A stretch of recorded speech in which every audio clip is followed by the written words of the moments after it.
Hey there, Ribbon fans. I'm Jason Ruff, joined once again by Ribbon head coach Coach Trudel. It's time for another edition of Trudel's Take, presented by Health Alliance.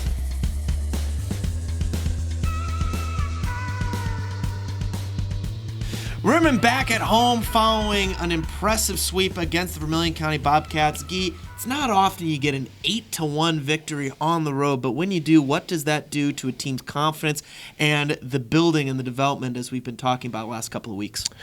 Well, when you put everything together like that, first off, it's good for a coach because the gray hair kind of stays in for a little for one more game. But everything else was good just because you know, as a coach, you preach so many things, you know, offensive zone, defensive zone, and pretty much every single thing that happened in a game. And when it all comes together and, you know, works out the right way with, you know, we want guys at the net. We want to do the right things all the time offensively. And when it comes together, it's kind of just – for the players, you enjoy the moment because you put in so much work, so many hours that people don't see you do in practice, and it finally comes together that you're finally, because every single game this year has been pretty much one-goal games, and we're always to the limit, and it's always close games. So for us to have that type of game and to kind of see our offense go, and it just builds a lot of confidence because I always tell the players I can't give them confidence is their actions, and now the actions kind of went in a positive way that game. So that's how you build. You can't touch them and instill that confidence. No, unfortunately. You know, that's the old myth that people say, you know, you can build, you can't really. Confidence comes from within, the work you put in, the actions you put in, and then when you have success with those actions, usually that's when you build that confidence. That's why player-coach teams are often some of the best teams out there in any sport. That's all it is. I mean, coaching is done, I always say, you put your structure in, you want your identity. Whatever your identity as a team, you put it in all, we call the Big Eight. You put it in the Big Eight, and after that, it's all about the players. Mm-hmm. When you have a team that has enough leadership to take over, and that's what we talked about, it just take ownership of the team, and right now they're doing that, so that's why we're building. We have great leaders, and I always say leaders build leaders, and right now we're just adding leaders every single day. Are we starting to see the identity of this Riverman team come out, and if so, what do you think that identity is starting to be? Well, for us, we always want to be a team that's hard to play against, and our identity comes from the other teams. I always say, after every game I ask our team a lot of times, what do you think the other teams are saying about us right now? So that's what becomes your identity, and that when the guys answer, well, they probably say, man, we're fast on the forecheck, we get the puck. Offensively, we rotate 5 guys. Defensively, we gap up really well, and then after in the D zone, we're just swarming them. That's what our identity is, and a lot of times it comes from other teams playing you, and that's why if you let up at some point, now you're getting other teams' hope. And that's, you want the other team to think of you that it's a team that's really hard to play because they're going to be on their toes, they're going to be ready for you, and that makes you better every single day. I would definitely think that part of the Ribbon identity is going to be a staunch and stifling penalty kill. I mean, the Ribbon penalty kill, top 4 in the SPHL as of right now, only going to get better, I imagine.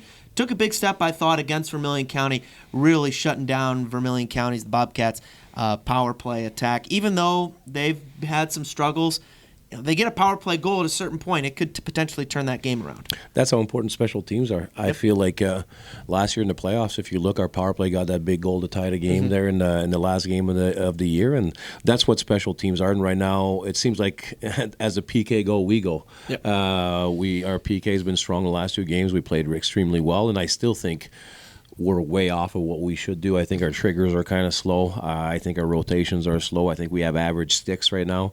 But I think we have smart enough guys that even when we have little deficiencies here and there, we still have a lot of success because we have warriors. I mean, we got the Assads, we have the Casey that, they're going to block shots, whatever it takes to make sure. But I think there's a few adjustments we have to do to make sure we're ready next game. This is why Coach Trudel is one of the best in this league. He sees a top 4 penalty kill. He immediately says, this should be a top 1 penalty kill. It's the nitpicking, but it's the nitpicking that makes your teams great. Well, it's expectations. Mm-hmm. I mean, I always say if your expectations are to be average, you'll be average. I mean, if we expect the best, and that's why we bring character guys that have great leadership skills, and those guys are usually competitors, and competitors, they want the same as us, and that's why I always say as a leader, you always bring kind of guys the same as you.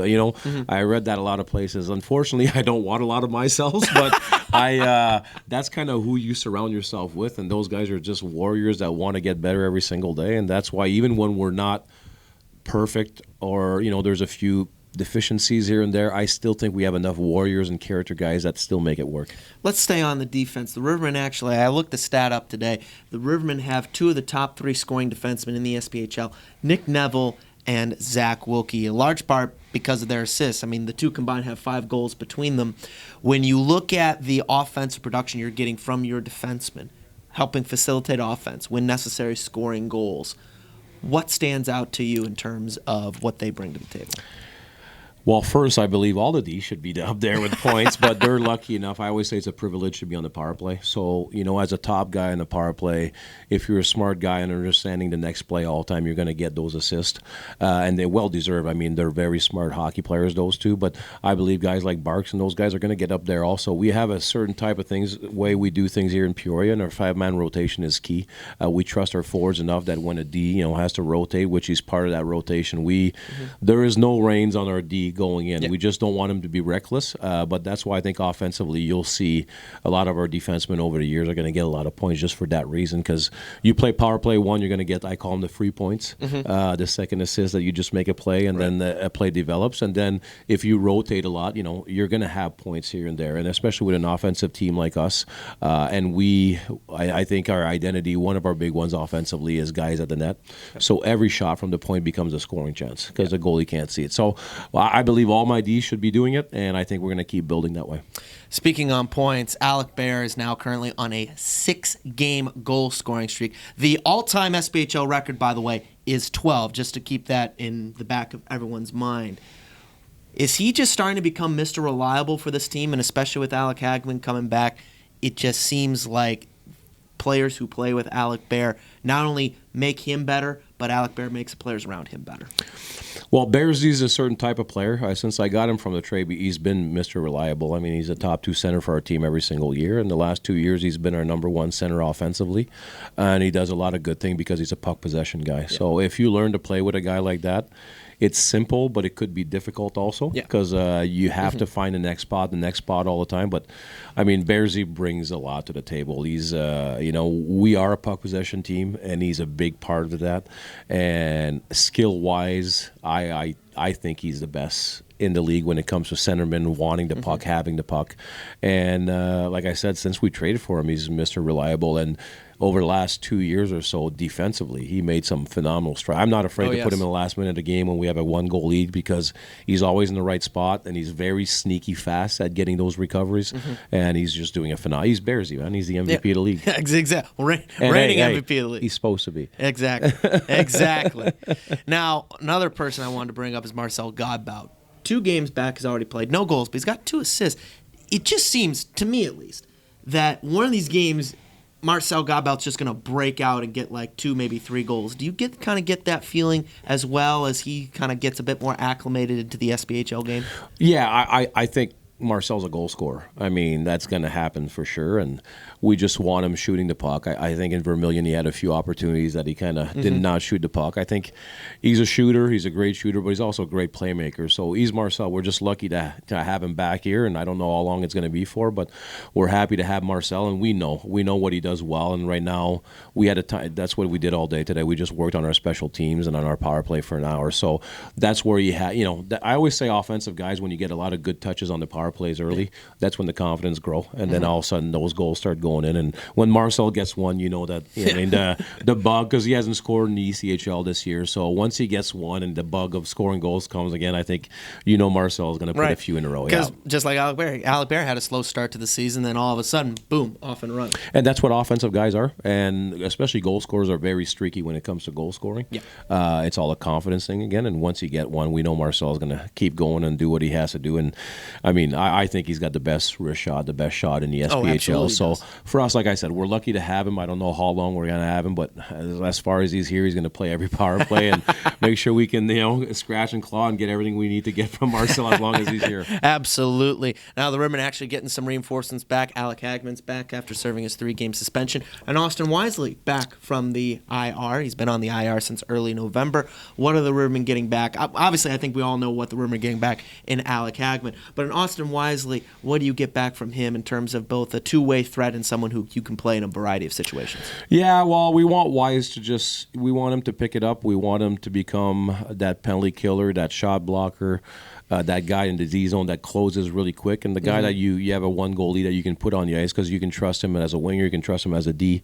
He's we call it our Carvalho that we used to have here in Peoria that you can put in any position. But we felt like Wise at a slow start, and then he had little injuries here and there, and then we just want him to get back to working extremely hard because that's what his bread and butter is. He's got to be a pain to play against because he's always in the way. He's blocking every shot, and he's doing all the right things. And I honestly think Wise has more offensive upside. I think with him it's more of a mental. Sometimes he's just got to get stronger up there to make sure that he understands how good he can be and then put it all together. And him, like a lot of players, is just about finding a way to get that confidence going. And like I said, I can't give it to him. It's going to be about him doing the right reps every single day and getting better every day. You're telling me the coach is not an omnipresent force? No, it's not. The coaches are just, I'm telling you, all the coaching is done in the first month. And after that, it's all about the players, like you said. A team ran by the players that police themselves and that take ownership of the group. That's how you win a lot of hockey games. It's all about that. And I felt like our structure is starting to be there. I feel like our identity, we're starting to know what we are. And now it's up to the players just to do it every single game. And for us, we as coaches, we just do a few adjustments here and there and try to help the team win. Well, the Rivermen 7-0-1 in their last 8 games. They'll be at home this weekend against the Huntsville Havoc. Friday will be a special flag night, courtesy of Unity Point Health. First 1,000 fans in the buildings will receive a special Rivermen flag. And on Saturday, Mighty Rivermen Night and Teddy Bear Toss Night. Yes, it's back. Teddy Bear Toss Night. Be sure to bring a teddy bear. Throw on the ice after the Rivermen first goal. Those teddy bears will be donated to Salvation Army.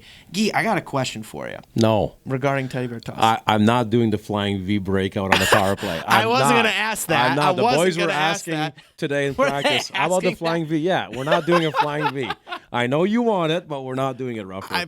I feel like I would burst out laughing because when I had to do the voiceover for that video, it took every ounce of willpower I had now to just burst out laughing. Oh, you did a great job. And it just in the back of my mind, just think about how this would work into games. Like, this would be absolutely ridiculous. But no, my question was not going to be that. Okay. It was going to be, is there a pressure? How much pressure is there on a Teddy Bear Toss night to get that goal and not be shut out? Because that's got to be the worst feeling I don't even in the know. world.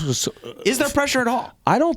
When I played, I know every year wherever you play, you have one of those, and I've never. No, as a player, you just play the game, and okay. I mean, it's kind of rare that you get shut out in a game, and even if you get shut out, they're going to throw it on the ice after the game anyway. So at some point, the teddy bears are going to come down at some point. So I don't feel the pressure at all, and usually we're lucky here in Peoria. Usually we score a goal early when we have that. It's done early. So no, I don't.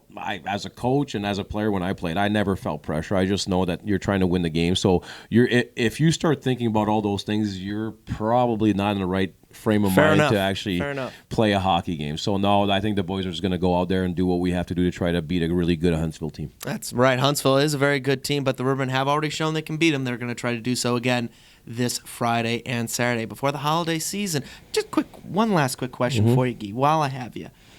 What is your go-to Christmas song that gets you in the mood? You hear that song, you're like, yep, it's the holiday season. Mariah Carey. Guaranteed. Yes. I have it in my car. I have my playlist, even when it's not Christmas. Yeah. It's the best song ever. Makes me happy.